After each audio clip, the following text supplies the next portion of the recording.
It seems like the baby has something to say. At the celebration for my son's 100th day since birth, my 8-year-old niece began to say this while glancing at my husband. "Can you tell me what the baby is saying?" When my niece said, "Sure," cheerfully, she began to say the most astonishing things. In the midst of our relatives murmuring, my husband turned pale and trembled slightly. No wonder, as the niece had figured out an outrageous plan that should have been known only to my husband, and I clenched my trembling fist in surging anger. My name is Jennifer. I'm a 24-year-old housewife. I married my husband Robert a year and a half ago, who is 2 years older and a company employee, and we had a son, Benjamin. Every day, I was busy with unfamiliar parenting, but we three were living happily. My sister and her husband, who live nearby, frequently came to our house and have been a great help, assisting with household chores and providing companionship since I was pregnant. While talking to my sister one day, I heard something shocking from her. That was, my niece Emily, who was 8 years old, had a strange power. One day, when my sister was going out with Emily seriously suggested a different route, saying, "It would be better to go this way because there will be an accident if we go the usual way." Out of precaution, my sister followed Emily's advice. The next day, they found out from the news that a massive accident involving multiple cars had happened on the route they were supposed to take. My sister was scared when she thought about what would have happened if she hadn't believed Emily's words. In addition to that, Emily had also predicted that a burglary would occur in the house next door, and it did happen. The neighbor, who was persuaded by my sister in advance, had evacuated to our parents' house with her valuables on that day, so no harm was done. However, as someone who's not a fan of the occult, I was scared when I heard my sister's story and didn't believe that Emily had a mysterious power. I also told my husband about Emily's story, but he didn't take it seriously and just shrugged it off, saying, "Wow, that's amazing." Around the time I was pregnant, my husband started coming home drunk late at night more and more often. I'm sure Robert will change once the baby is born and he becomes a father. That's what I was hoping for, but nothing changed even after the birth. "We'll raise the child together after he's born." Robert's words, which had been like a mirage, were all left to me to handle after the birth. What's worse, my son, who had finally fallen asleep, often woke up because of Robert's loud voice saying, "I'm home," when he came home drunk. I ended up having to continue to soothe my crying son Benjamin in my arms. "Hey, could you please moderate your drinking and come home a little earlier? Benjamin wakes up, you know." "I can't help it. I have work socializing. Do you realize who's providing for our life? Don't complain all the time." Upon hearing my husband's yelling, my son started crying even more. "Be quiet, Benjamin. Jennifer, you're his mother. Calm Benjamin down." I was angered by that comment, but there was no point in arguing with my husband, who was drunk and overconfident, so I had no choice but to go to the bedroom and put my son to sleep. 2 weeks later, on my husband's day off, my sister and niece came to meet my son for the first time. Upon seeing little Benjamin, my niece, Emily, cooed, "Aw, he's so tiny and cute." But after a while, she started glancing at my husband, Robert. "Emily, what's up?" Jennifer, the baby seems to have something to say." Emily whispered to me, saying, "Keep this between us. Don't let Robert know." Upon hearing what she said, I was so astonished that I lost my words and found myself staring at my husband. Robert, oblivious to all of this, looked rather confused. "But babies can't talk yet." "That's the truth. That's what I'm telling you." "But still." "He doesn't want to leave Mom, so he's warning you about Dad." I couldn't believe the unrealistic story, but my niece was so serious with tears in her eyes that I couldn't help but worry. So, after my sister and niece left, I asked my husband, "Are you hiding something from me?" He quickly denied it. "Why would you suddenly bring up something like that?" "Huh? I was just asking." "I'm not hiding anything, and I'm not doing anything that should worry you. Please rest assured." "Well, alright then." Contrary to his words, his eyes were clearly dodging, and his demeanor was suspicious. Then my husband, who never usually does this, started changing our son's diaper himself, and I felt even more out of place. Could it be? Is Robert hiding something from me? The mysterious words Emily had said wouldn't leave my mind, and I started to feel uneasy about my husband. The next day, after my husband went to work, my sister and niece suddenly showed up at my house. "Sorry for coming so suddenly. Emily insisted on coming to Jennifer's place." My sister looked apologetic, but my niece's expression was serious.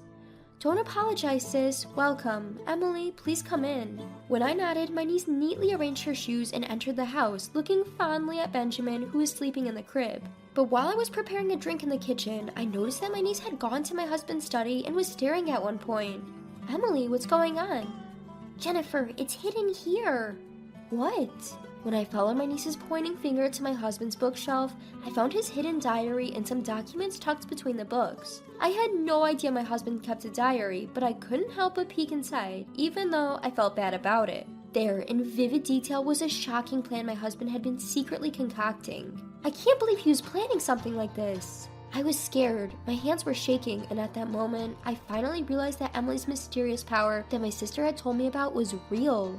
When I showed the diary to my sister, she was surprised, but she gently held my hand and said, "It's okay, I will protect you, Jennifer. Because I'm worried about you, Jennifer, can Emily and I come here whenever Robert is off work?" "Of course, sis, thank you." As I felt reassured by my strong sister, tears started to flow. My niece was looking up at me, worried. "I'm sorry for doubting you before, sis. Emily's words were true, weren't they?" "I told you, didn't I? But I'm really glad we caught it before it got serious." "That's true. It's all thanks to Emily. Thank you." Not at all, you're welcome. Although I returned a smile to my niece, who was smiling shyly, I felt my love for my husband gradually turning into resentment. I won't let this go. I'll get back at him. Thinking this, I decided to take revenge on my husband at our son's first meal ceremony, where both of our parents would be present. From then on, my sister and niece would come to our house whenever my husband was off. However, my husband, who had been friendly at first, gradually became grumpy. Eventually, he started wanting to go out to be alone with me, even when my sister and niece were there. "Hey sis, do you mind taking care of little Benjamin for a while so Jennifer and I can go on a date, just the two of us?" "No, that's impossible, Robert. Benjamin will just cry nonstop without his mama, right?" "But I think Jennifer needs a break sometimes too. Even just getting outside and breathing in the fresh air could be refreshing." "Well, in that case, there's no need to go out and about. Why don't you two go out into the backyard and get some fresh air? It's such a beautiful day, it'll definitely feel good." My sister always had a clever rebuttal that left him without a comeback, careful not to upset him. That's when I started noticing that Robert seemed to be irritable all the time. Then we finally reached the day of Benjamin's first bite ceremony. For this special occasion, my parents, my sister, and her husband, and my in-laws gathered at our home. I prepared a meal with all my heart and began the ceremony by placing the dishes on Benjamin's special eating utensils. "Benjamin, look over here. So cute." Robert, completely smitten with his son, was filming the event with a beaming smile. My father-in-law looked at him with a delighted expression and said, "Robert, you're such a great father." My mother-in-law, with tears in her eyes, nodded in agreement. Our son, not really understanding what was going on, seemed happy to be surrounded by everyone. And after the ceremony, we all decided to have a meal together. In the warm and friendly atmosphere, my niece Emily wasn't eating much. She just sat quietly watching Benjamin. "Here you go, Emily, your favorite orange juice." My sister tried to distract Emily and talk to her, but Emily didn't respond. I started to worry if she was sensing something again, and that's when it happened. Robert, do you love money more than Jennifer? With Emily's words directed at my husband, the lively atmosphere came to a standstill, and everyone froze in their seats, their eyes fixed on Emily. "Emily, why would you say such a thing?" "Because the baby told me so." My sister and I exchanged surprised glances, but everyone else seemed confused. "Come on, Emily. Little Benjamin can't talk yet, can he? You shouldn't tell lies, okay?" Robert, sitting next to her, was laughing as he patted Emily's head, but she angrily pushed his hand away. "It's not a lie. The baby said, Daddy's trying to get money by pushing Mommy from a high place." "Daddy? Me? No way, I would never do such a thing." "Benjamin said, I love Mommy so much. Stop it, Daddy." Upon hearing Emily's words, everyone's faces went blank. Among them, only Robert became pale, his lips trembling. "That's absurd. Stop making things up." Suddenly angry, Robert banged on the table. Emily's face tensed, and Benjamin looked as if he was about to cry. I wanted to keep things harmonious until the end of the meal, but it seems that's impossible. I stared at my husband with cold eyes. "You've been funneling company expenses to a hostess, haven't you?" "Huh? What are you talking about?" I thrust a diary I had found on my bookshelf at my husband, who was looking dumbfounded. "It's all written here. Do you plan to deny it?" That's about a subordinate at a company. There's no way I would do something so stupid." My husband's forehead was covered with beads of sweat as he strained to make an excuse with a strained smile. "Moreover, reading someone else's diary without permission is the lowest thing you could do. It's a violation of privacy, isn't it?" "I don't have to be blamed by a monster like you for such a thing." "Huh? What do you mean?" "Are you still pretending to be ignorant? You've been dipping your hand into the company's finances and planning a horrific scheme to cover it up before it gets discovered. I opened the page of the diary where the plot was written, shoved it in front of him, and he averted his eyes. So what? That's a story idea I had when I was thinking of writing a novel. A mere diary doesn't serve as any proof. Oh really? Can you still say that after seeing this? I took out a certain document. Do you recognize this? This is the life insurance policy you've been hiding. Why did you take out $100,000 worth of insurance on me? What were you planning to do? That is... You plan to pay off the expenses you embezzled with the insurance money you'd get after you made me disappear. Isn't this solid proof? No, well... Actually, it was all revealed to me when my niece whispered in my ear for the first time when she came to see my son. Robert is planning to take Jennifer to a high place because he wants money and push her from behind. I couldn't trust my husband from the moment I heard those words. Both sets of parents stared at the situation with shocked expressions. Cornered by me, he couldn't say anything in response and hung his head, but suddenly he clung to my leg and began to prostrate himself. Jennifer, I'm sorry. Please pay back the money I misused from the company for me. Why should I have to do that? Don't say things like that. We're a couple, aren't we? If the company finds out, I'll be fired. Then how will we live? My husband had lightly considered my life for his own safety. I regretted deeply why I had gotten together with such a man. I can't be a couple with a scary person like you anymore. Let's divorce for the sake of Benjamin, because it's a bad influence. I shoved the filled out divorce papers in front of my husband and claimed $20,000 in damages and $500 a month in child support. No way. Benjamin is still small, isn't he? It's not a joke to pay such a large amount of money on top of getting a divorce. Come on, stop your fussing and sign the divorce papers quickly. The miserable sight of my husband throwing a tantrum like a child, crying, "No, no," and scattering tears made me nauseous. Then my father-in-law, who had been silent until now, shouted at my husband, "Robert, cut it out." Perhaps as a father, he could no longer stand to see his son's shameful behavior.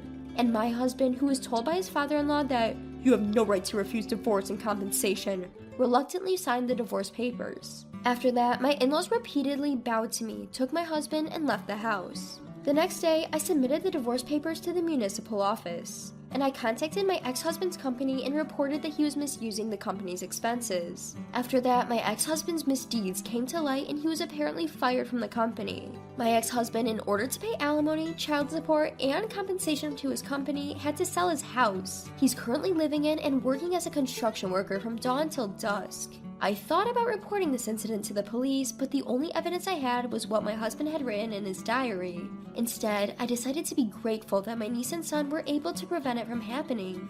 Now, I'm back at my parents' house living a peaceful daily life with my son. My sister and niece visit my son almost every day, and I can't help but smile when Emily tells me, Benjamin says he's happy to be with Mom all the time. Looking at my son laughing heartily, I pledged in my heart to continue pouring out smiles and to protect him firmly with my own 2 hands. My name is Amy. Currently, I live in my husband Bob's family home. Bob is always busy with work and is often away on business trips. As a result, he is seldom at home, and I live with my mother-in-law and our 3-month-old daughter. Bob's father had already passed away. There used to be another person in our household, Bob's sister, but she had to move out due to her job. Bob's sister was always kind to me, so I liked her. It was sad when she left, but there was another reason why I wanted her to stay. My mother-in-law named Karen keeps harassing me. Hey Amy, what are you doing? The brat is crying. Go comfort her quickly. She said this while pointing at my daughter. Could you please stop referring to her as a brat? She's your granddaughter. So what? I hate the sound of a crying child. Just do what I said. Comfort the brat. So I had to interrupt my chores and comfort my daughter. But then, if I don't progress with the housework, she'll be upset about that too. Finally, when my daughter fell asleep, I resumed my work. But then Karen started berating me again. Stop letting the baby sit on the floor. It's in the way. Well, but you were the one who said not to spend money on a bulky crib that she'll outgrow soon. Then carry the baby on your back. Just stop letting her sleep on the floor. It's so inconvenient during the day. With Karen shouting like that, my daughter woke up again. Reluctantly, I picked up my daughter and carried her on my back while I continued with the chores. By 3 months, the baby starts to get quite heavy, and carrying her on my back is a significant burden. Given that I had to do housework in such conditions, my work speed slowed down considerably. Somehow, I managed to finish all the chores by dinner time, but Karen was, "How can you be an unfit housewife if you spend all day and not make much progress with the housework? If I were younger, my mother-in-law would have slapped me, and she was abusive to me again." I was mentally exhausted. After putting my daughter to bed late in the night, I reached out to my husband. "So, your mom is being completely unreasonable." I see. I'm sorry I can't be there for you. Apologies, I have a meeting coming up. I'll hear more from you later. That's what my husband said before he hung up. My husband, Bob, seems busy too, and I can't really depend on him. I have to stand up to my mother-in-law, Karen, on my own, but I feel utterly helpless by myself. One night, my 3-month-old daughter's crying was exceptionally terrible. Maybe she was hungry or something was bothering her. In any case, she was wailing non-stop. Karen, waking up in irritation, stormed in. "It's so noisy. Shut that brat up. Do you even know what time it is?" It's 11 p.m. It's not too late yet." "Shut up. I usually sleep at this time, don't you know? I can't stand her wailing. Do something now." The angrier Karen gets, the more it scares my daughter, causing her to cry. I understand. Please calm down a little. When you raise your voice, it makes the baby cry even more." "Don't order me around. I'm the one giving orders here. If you can't quiet her in 5 seconds, I swear I'll hit that baby." "What? No way." 1, 2, 3. Indeed, Karen started counting. I want to believe that she would never resort to such inhumane behavior as hitting a 3-month-old baby, but the fact that I can see her doing it is what's terrifying. 5. It seems she's not stopping. Can't be helped. She then readied her fist. "No, you're kidding, right, mother-in-law? I can't stand the wailing. Be quiet." And then Karen really did raise her fist to my daughter. I screamed out in disbelief. I never thought she would resort to violence. My daughter was screaming louder than I'd ever heard.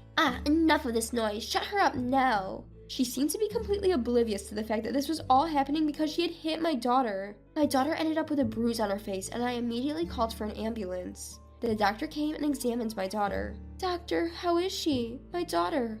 "Your daughter is..." The doctor paused, and my mind went to the worst possible outcome. "You're joking." No, I apologize for the confusion. Your daughter is fine. There might be a bruise. We thought it might leave a mark, but it'll likely heal without leaving a bruise, so please don't worry." Oh, thank God. I felt a wave of relief wash over me and my strength drain away. "But what happened? Did she fall or something?" "No, nothing like that. It's just my mother-in-law who lives with us, she did something unimaginable." "Could you tell me more about that?" With that, someone entered the examination room. I recognized this person who would help me out of my current situation. The next day, I returned home with this person. "Oh my, you ended up spending the night in the hospital? Quite the life you lead, neglecting your housework as a housewife." Karen taunted me with a smirk. I was seething inside. "What's with your attitude? You sure had no qualms about doing such a terrible thing to my daughter." I showed Karen my quiet but resolute anger. "Huh? What's with the attitude? Got a problem?" "Of course I have a problem now. You did something so horrible to my daughter. Apologize now." When I raised my voice, Karen yelled back. "What the hell? Don't you dare talk back to me. I'm your mother-in-law, you know. A daughter-in-law doesn't dare defy her." Karen's face went beet red. But I did not back down and stared Karen down. "You're getting on my nerves. Don't you dare oppose me." Saying that, Karen hit me this time. "You just raised your hand, didn't you?" "Huh? Raising your hand means you're ready, right? Ready for whatever comes next? Whatever might happen to you?" At my words, Karen was taken aback. What are you saying? What do you plan to do?" Because of what Karen said, I called someone over. "Please come in." Upon that invitation, the person who entered was my sister-in-law, Rebecca. "Rebecca, why have you come back?"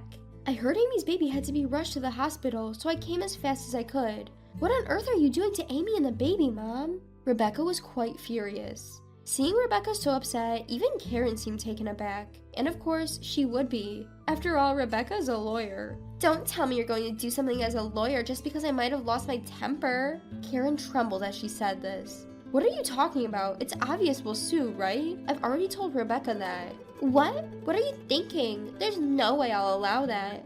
Hearing the word sue, Karen burst out shouting. I'm the one who wants to shout. I feel like I've aged dramatically from the scare of thinking my daughter's life was in danger. "Mom, there were clear marks on the baby. It's clearly an assault. And you also just physically threatened Amy, didn't you? You could be charged with battery for that. Hold on, this is just a little family communication. To sue over something like this, don't you think it's a bit hasty? Despite Karen's desperate excuses, I wasn't having any of it. Don't say such nonsense. Can't you see I'm angry? If you're not planning to apologize, I'm just going to proceed with legal action. Wait, at that time I was just a little frustrated. You know how people get irritable when they're tired, right? And when I could hear the wailing all night, it was just too much. Karen was making excuses, but that doesn't make it okay for her to resort to violence. Mother-in-law, it's unfortunate, but I don't plan to forgive someone who just makes excuses like this. I'm going to take legal action immediately, and I'm not intending to negotiate a settlement. Wait, stop. First of all, stop suing me. Do you realize how much I've helped you? Suddenly, Karen started claiming she had helped me. Amy, has Mom ever helped you? No, not at all. Rather than helping, Mother-in-law has only been a hindrance, and even criticizing my housekeeping. I see, and she's talking about having helped. I wonder what she's talking about. Rebecca and I gave Karen a cold stare. I said I helped you, didn't I?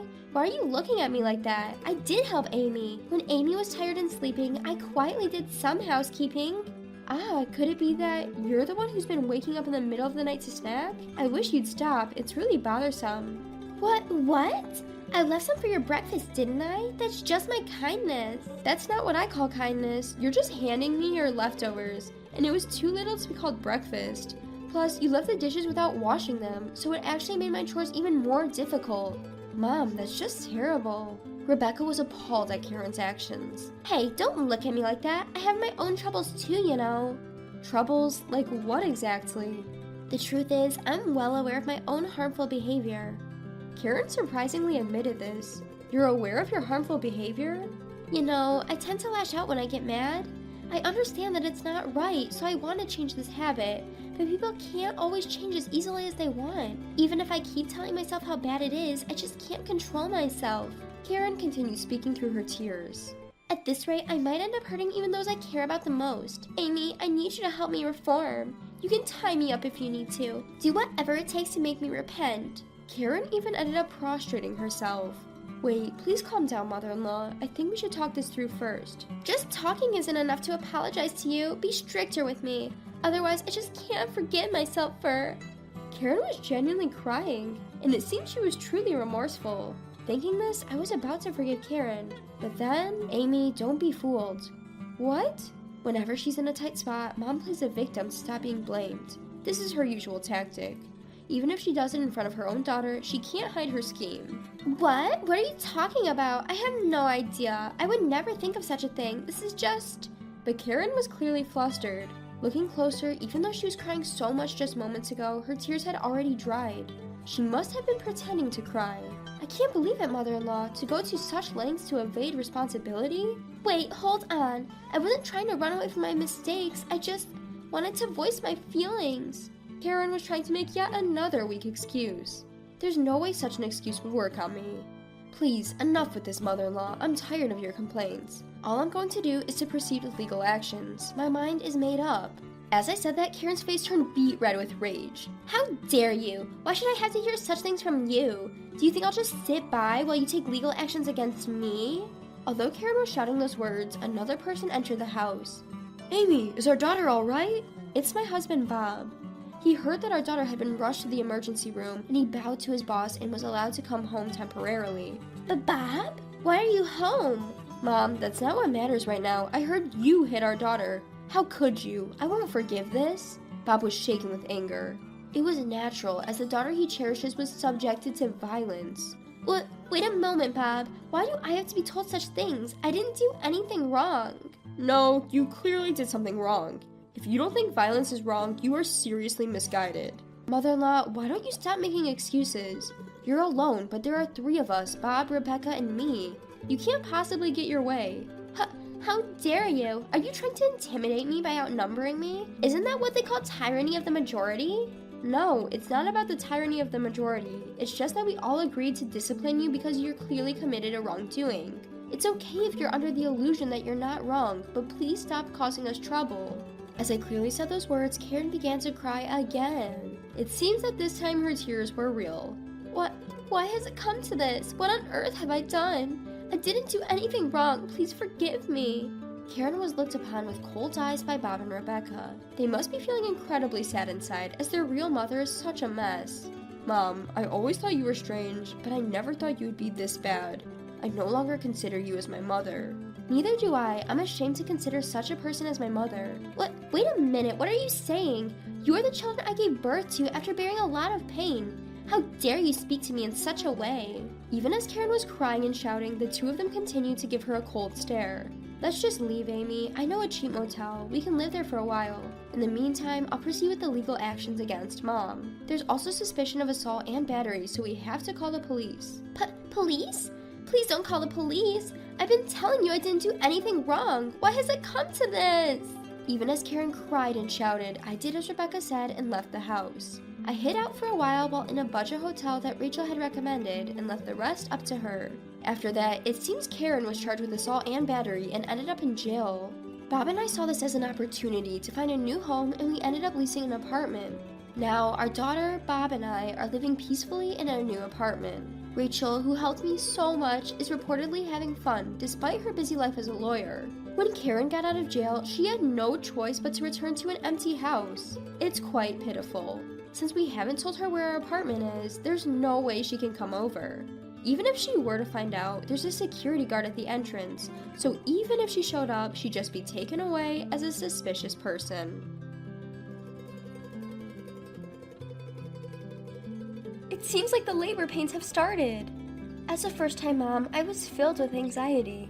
Being far from my hometown, a trip back for childbirth was out of the question. However, my in-laws' house is only about a 10-minute walk away. With a good relationship with my in-laws, I planned to rely on them if anything happened as I prepared for childbirth. My due date was yesterday. Just as my husband left for work and it was conceivable that I could give birth at any time, something that felt like labor pains began. I just arrived at work. It's not like the baby will be born right away. Let me know if anything changes. Despite my anxieties, my husband seemed indifferent. Looking back, I realized that his behavior had been strange for some time. My name is Ellie. I quit my job when I found out I was pregnant and am now a 32-year-old full-time housewife. My husband, George, is 2 years older and was a senior at the university I attended. We reunited at a university club gathering 3 years ago and hit it off. Considering our age, we decided to get married soon after. I was happy to be able to get married while still in my late 20s. George's job is demanding, and he often comes home late or has to work on his off days, which only adds to my anxieties. But my mother-in-law occasionally checks on me, and she was a great help when my morning sickness was severe. She's looking forward to the birth of her grandchild, and for her sake as well, I want to deliver a healthy baby. My father-in-law has also driven me to the hospital a few times. I've been blessed with wonderful in-laws. And then there was yesterday, my due date. Seeing no changes in my condition made me anxious. It's the due date, but the baby hasn't come out yet, huh? When I voiced my worries to George before he left for work, he became irritated as he hurriedly prepared to leave. If the labor pains haven't started, it means it's not time yet. There's no point in overthinking it. The baby will come out when it's ready. He left for work after saying this indifferently. It's not that I wanted him to do anything in particular. I just wanted him to understand and empathize with my anxious feelings. We've argued about this several times during my pregnancy. George always says, "There's no point in overthinking. Things will work out." Does worrying achieve anything? Maybe he's right, but giving birth is a matter of life and death. He was indifferent when my morning sickness was severe and when I had painful contractions. When we found out I was pregnant, he was so happy. What happened? I'm going to be a dad. I remember how delighted he was when we went shopping for baby supplies together. But slowly, his attitude changed. And by the time I reached the stable period of my pregnancy, he had become noticeably cold.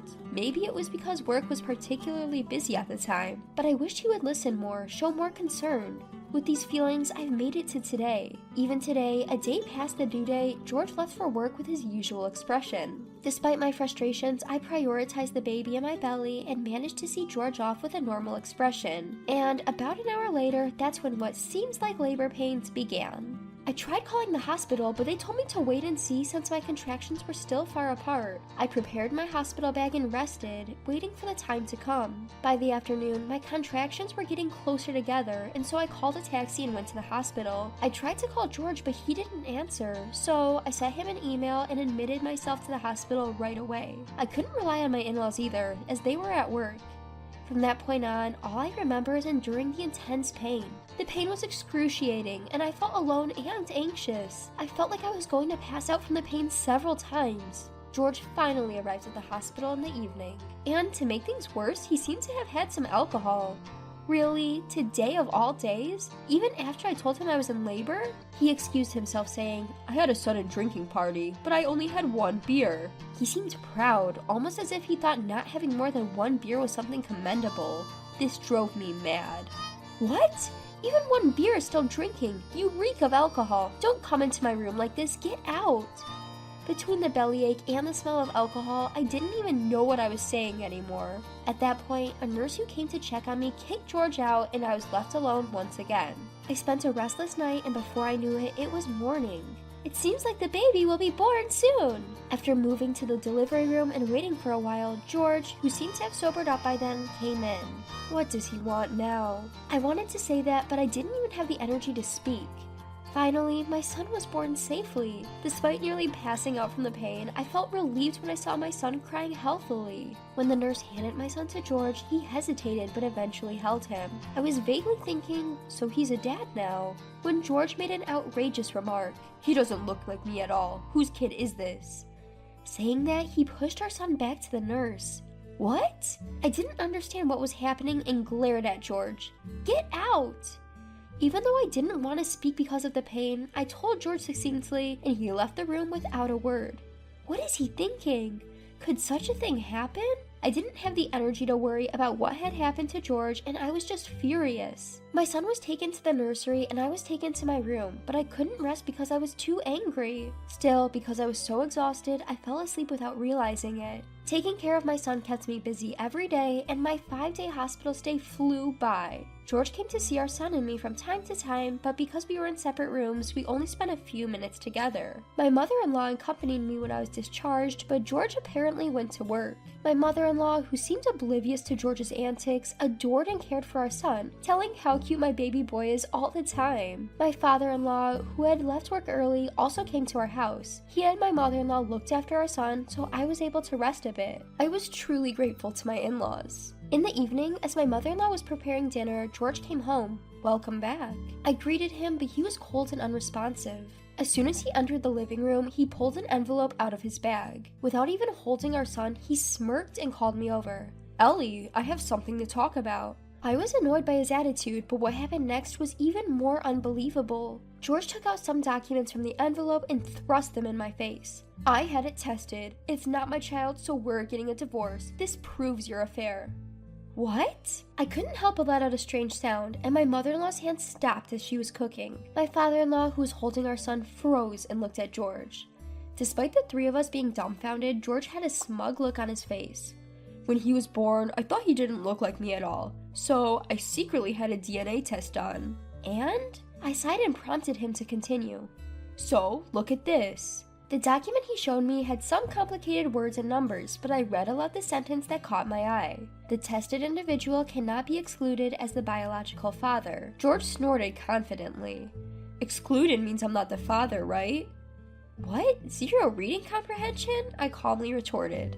"If he's not excluded, it means you are the father." Then George started to panic. "What? No way." I remembered what happened during the birth and became angry again. "So you said all those things back then because you suspected me of cheating?" I clearly remember George saying, "Whose kid is this?" when he saw our newborn son. I said it in front of my in-laws. They were furious. "George, how could you?" "What were you thinking, doing that to Ellie when she was going through so much?" As George was scolded by his parents, he started to make excuses. "Well, Ellie's workplace was full of men, and she often went to drinking parties. There were days when she came home late, so of course I'd be worried." I started to get annoyed with George, who was glancing at me as he spoke. "Look, I reported every drinking party, and you even picked me up when I was going to be late, remember? And still you suspected me?" But George still laughed as if he was right. "Well, you know, I've seen stories on the internet about people raising their affair partner's child, right? When I was talking to a coworker, they said I should have a DNA test done." "Oh, I see. There might be no point in talking to this man." Really? You took the word of the internet and some stranger over me? You trusted the stories of people you don't even know instead of me? My anger wouldn't subside. I struggled with morning sickness and went through a tough labor just to give birth to a healthy child for you, George. And this is what you were thinking? My mother-in-law broke down in tears, and my father-in-law was furious. I can't believe this! As I angrily slapped the documents out of George's hand, he tried to pick them up but dropped his bag, and something unexpected fell out. I couldn't believe my eyes. What's this? There was a divorce form in George's bag. Are you planning to divorce? Suddenly, George lost all his earlier momentum and became flustered.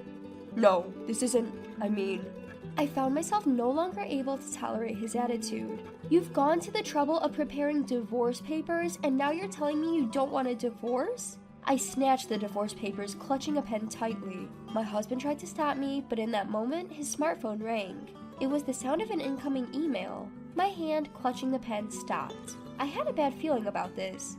When did his behavior and words start to seem strange? It had been weird since summer, after spring had passed. What is this unease? On impulse, I snatched my husband's phone. Holding back my husband, who was trying to retrieve it in a panic, I unlocked the screen.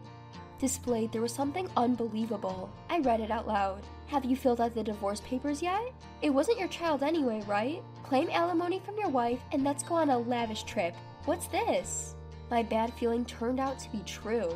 I thought it was strange. You suddenly accused me of cheating, and I wondered where that idea came from. Could it be because you were the one cheating? That's it, isn't it? That's why you thought I was cheating too. My husband's face turned pale. Who is this woman? Could it be from a new employee or something? You must have become the person in charge of the new employees this spring and got close to her, right? That makes sense. Your behavior started to change because you were cheating with her. That's why you were coming home late and claiming to work on holidays. Probably just going on dates, right?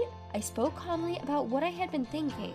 Seeing that my husband didn't say anything back, it seemed that I wasn't far off the mark. My father-in-law, hearing this, was furious again. Is this true? As my husband averted his gaze, my father-in-law's fist hit him in the face. My father-in-law bowed deeply to me. Ellie, I'm truly sorry for my stupid son. My husband was also made to bow alongside his father and was interrogated. You should be the one apologizing. Tell the whole truth. The woman my husband had cheated with was close to what I had guessed. She was a younger woman who had transferred from another branch, and my husband, who was in charge of her training, seemed to have developed the affair. Moreover, it seemed she was also married, although she didn't have a child. I was flabbergasted and quickly filled out the divorce papers. I thrust them back at my husband. Write it down quickly. Ellie, I'm sorry, please reconsider. I admit my mistakes. I could only look at my apologetic husband with cold eyes. No way. I don't need someone who won't be there for me when I'm hurting the most. I don't want to see your face anymore. You thought our son wasn't yours, so you don't have to see him again. Well, I will take child support though. Prompted by my father-in-law, my husband filled out the divorce papers. When my father-in-law is a witness, we discussed alimony and child support. While all this was happening, my mother-in-law, who had taken my son somewhere, returned. She silently handed something to my husband. A confused George took it and opened it to find an old photo album. In it was a picture of a baby who looked just like our son now. It looks just like him. There's no way he's not your child. My mother-in-law coldly dropped the bomb. Pictures from the time when George was born, he looks just like our son. Seeing that, George was utterly shocked. But he doesn't look anything like me. He started to make excuses. At that point, I lost my patience. If a newborn baby looked exactly like you as an adult, wouldn't that be scary? Didn't you realize that? Looking at that photo, it's undoubtedly your child. No, it's not that. It's just, everyone kept saying it. I believed it from the beginning. Liar, if you believed it, you wouldn't have insisted on a DNA test. Always blaming others. Take some responsibility for your actions. You were neglecting your pregnant wife and having an affair. That's a fact. It doesn't change. Moreover, you were swayed by your mistress, doubted your wife, and even did a DNA test with your newborn son. Is there any sincerity in any of these actions? None, right? While I was suffering, you were having an affair. I am not so generous to forgive someone like that. I launched into him without even taking a breath. George kept apologizing, but of course, I didn't forgive him. We ended up getting a divorce. Rumors about George's affair spread at work, making his job difficult and causing him to make mistake after mistake. As a result, he was transferred to a different branch in Nebraska. I thought about moving back to my parents' house, but considering it's not good to travel long distances postpartum, I've been living in George's now empty family home, and my son is growing up healthy. George was severely scolded by his parents, and he has been using his savings to pay alimony. Under the watchful eye of his father-in-law, he pays the alimony every month. Of course, we've also sought damages from the woman he had the affair with. Thanks to that, her husband found out about the affair, which was a double betrayal, and they ended up divorcing. I heard she's now working at a bar. George was a foolish husband, but I'm grateful for the supportive in-laws who are there to watch our son grow up with me. I am very satisfied.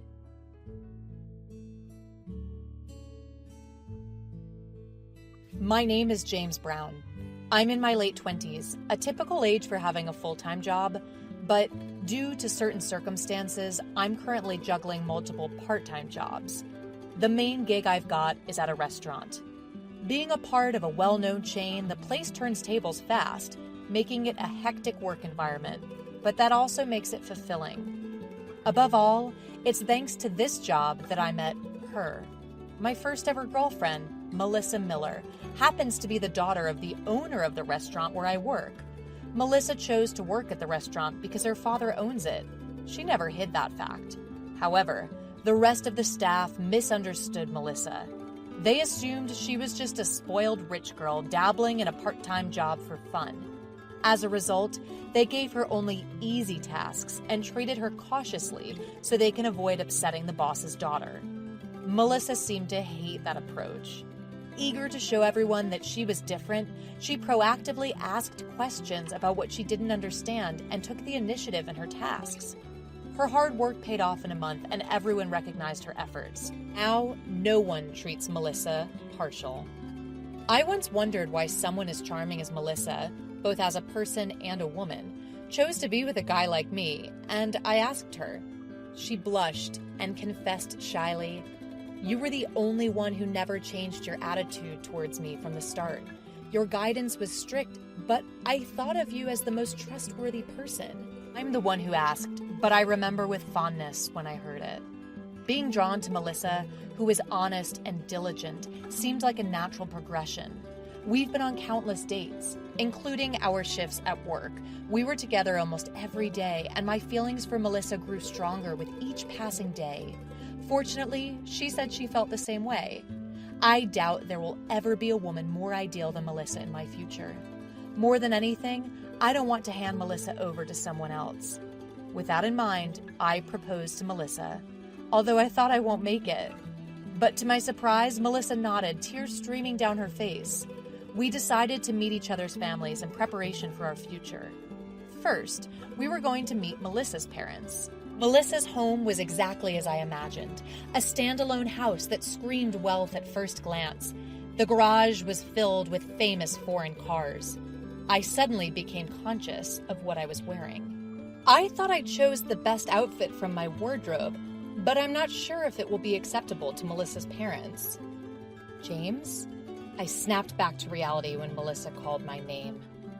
I muster up some courage to counteract my self-doubt. I tell myself that maybe Melissa's parents are not the kind of people to care about such things, as I follow behind Melissa. In the living room we're shown to, there's a woman who looks a lot like Melissa and a stern-looking man waiting. I assume they must be Melissa's parents. I brace myself internally, look them straight in the eyes, and make my introduction. My name is James Brown. I've been dating Melissa. Thank you for providing this opportunity despite your busy schedules. My voice cracks from the nervousness, but I wait silently for their response. Well, it's best to get things like this done sooner rather than later, replies Melissa's father. I respond to his voice and lift my head. But contrary to my expectations, his gaze was cold. I feel the same cold gaze from Melissa's mother, too. I suck in a breath as I realize the atmosphere is clearly not favorable. Melissa's father pulls out several pieces of paper from an envelope and places them on a table. Just as Melissa and I are looking perplexed, her father speaks up. We've done some research on you. What? Melissa regains her composure and confronts her father. "What does that mean, Dad?" Her father responds with a matter-of-fact expression. "It's only natural to look into the man who's going to marry our precious daughter.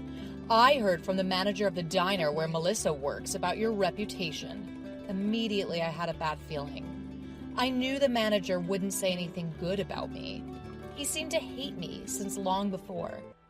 I think he was jealous because I was reliable to the other staff and because I was dating Melissa. As expected, Melissa's father looked at me with contempt. "We heard you're incompetent at work and have no prospects of becoming a full-time employee. Also, we heard that you're poor and juggling multiple part-time jobs." Melissa's mother looked me up and down with a sneer. "We can't possibly entrust Melissa to someone like that." I could feel my face getting hot with embarrassment. Melissa tried to interrupt with anger, but I hurriedly stopped her. Although I appreciate Melissa's feelings, the fact that I'm living off a part-time job and don't spend money on clothes or appearance is true. I opened my mouth to somehow salvage my reputation, but Melissa's father beat me to it.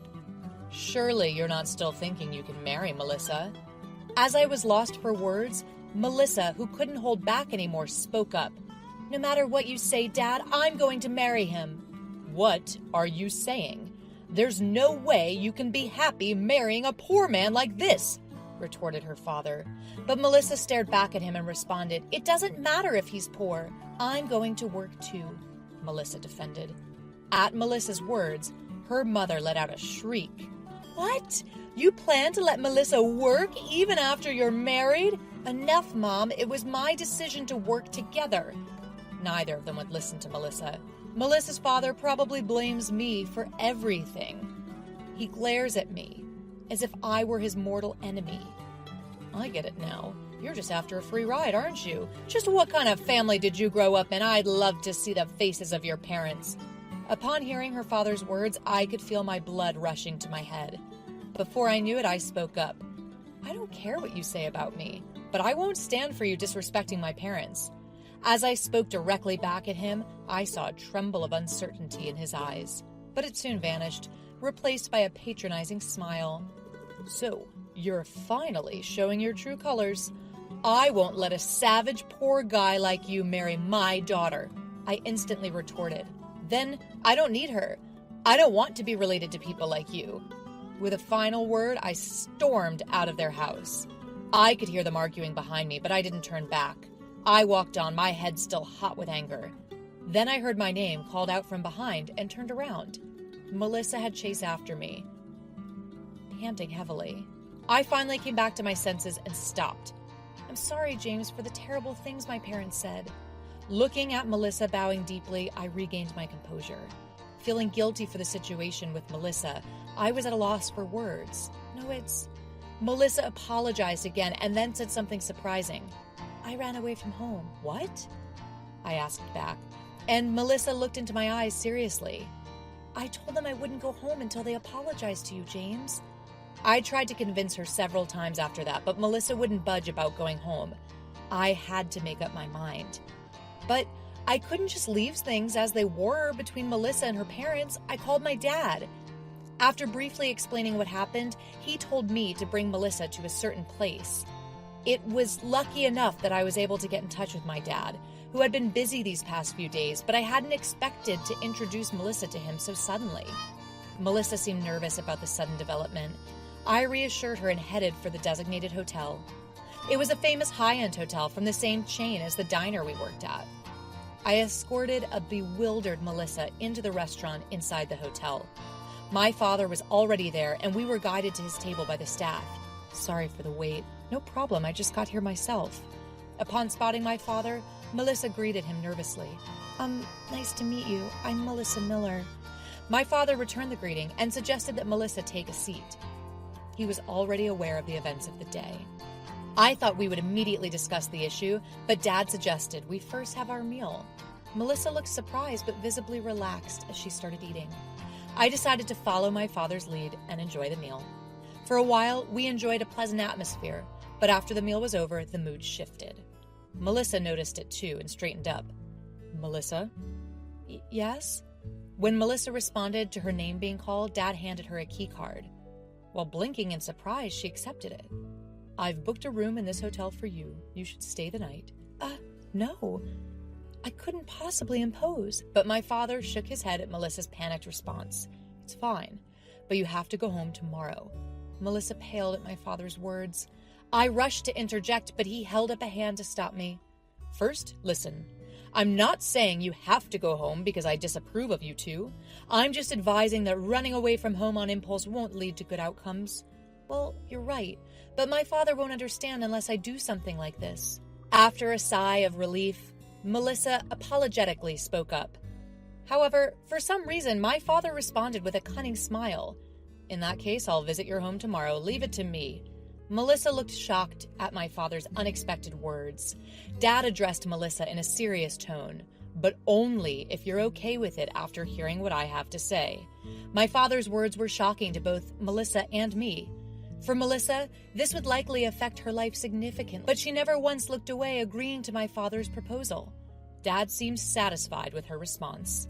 Together with my father and Melissa, I visited her home. Her father seemed relieved that Melissa had returned, but when he noticed that I was with her, he glared at me. You're the one who led Melissa astray? Melissa quickly glared back at her father-in-law, replying, No, I made the decision to leave home on my own. You've been deceived. You can't be happy with this pauper. At her father's words, Melissa was about to retort in anger, her face turning red, but my father gently placed a hand on her shoulder, stopping her. He hadn't expected there to be anyone else present. My father-in-law finally seemed to notice my father's presence. The color gradually drained from my father-in-law's face. Sweating profusely, he called out my father's name. Are you... Could you possibly be President Brown? Well, I'd hope you'd recognize the face of the parent company's president, my father replied, grinning. In contrast to my father's cheerful expression, the father-in-law's face was growing more and more pale. My mother-in-law, too, was noticeably shaken by the abrupt change in her husband's demeanor and words. Why, is President Brown? Wait, your last name is Brown. He's my father, I said, pointing at my dad. Upon hearing this, my father-in-law showed his apology all of a sudden. I am truly sorry for what I have done. My father, still smiling, asked, What are you apologizing for exactly? My father-in-law responded in a trembling voice, For belittling James. Is that so? I had no idea that he was the president's son. Unfazed, my father began to speak. Actually, I had James work as a part-timer at a few stores for his future's sake. My father-in-law's shoulders twitched. We discovered a few issues in the process, especially in relation to the family restaurants. My father-in-law couldn't bring himself to look up. In the past few years, we've seen an increase in complaints. And it's not just one store, it's a trend across the board. We finally understood the reason recently. My father-in-law was trembling. It seems that the full-time employees, especially those in positions of power, aren't doing their work, pushing it on to the part-timers instead. Even though there are enough people, the work isn't getting done. What is worse, the management seems to be hiding this up. I nodded in agreement with my father's words. I've pointed out the issue to the manager several times in the past. The situation improved after Melissa came along, though. My father-in-law glared at me, face flushed with anger, but noticing Melissa's gaze, he hurriedly looked away. Melissa was giving him a look of contempt. My father continued, speaking calmly. We've also confirmed that you've been making various deals behind the scenes with those people. Is that right, ma'am? Suddenly, called out, my mother-in-law's shoulders shook. Yes? Haven't you noticed that his finances have been suspiciously good these past few years? My father's question made my mother-in-law gasp, her face showing sudden realization. Come to think of it, wait, you don't mean... My father-in-law, going pale, couldn't say anything. Melissa delivered the final blow. You're the worst. My father-in-law was left speechless, looking stunned. My father then delivered his verdict. You're going to resign the owner. The official resignation order will be issued next week. For the sake of both of you, I'll keep the details private. But if you want to stay with the company, you'll have to start from scratch. Take your time to decide. Leaving Melissa's parents in their shamed silence, my father and I left their house. Eventually, my father-in-law chose to remain with the company. After I quit my job at the diner, Melissa became the manager and my father-in-law started working there as a regular staff member. Under Melissa's watchful eye, my father-in-law probably won't be able to pull any tricks. As for me, I'm currently working as the head of the HR department at our company's headquarters. I occasionally make appearances on site. Of course, that includes the place where I used to work. Melissa, James. When I stopped by after work, Melissa and my father-in-law, who were tidying up after closing time, were there. My father-in-law was worrying about my mood. With a wry smile, I spoke. There's no official announcement yet, but Melissa's name has been mentioned as the next CEO of the diner. Of course, it wouldn't be immediate, and there will be a lot of things that you won't understand. My father-in-law, surprised, looked at Melissa. Melissa nodded in response. Watching them, I continued. So, I'd like you to start teaching Melissa a little bit from now on, and in the future, I'd appreciate it if you could support Melissa. It'll be tough for her to handle everything alone if we have a child. When I mentioned having a child, Melissa returned my comment with a happy smile. I looked at my father-in-law again and said, of course, if you refuse, that's fine. In that case, we'll ask the acting CEO to take over. As I said that, my father-in-law hurriedly bowed his head. No, I'll do it. Please let me. Surely, there would be things he'd need to hear from the current CEO, as his approach would be different from the time my father-in-law was in charge. But depending on my father-in-law's willingness, he might be able to step up as the CEO again until Melissa takes over. Seeing my father-in-law's determination to face his job seriously, both Melissa and I shared a smile.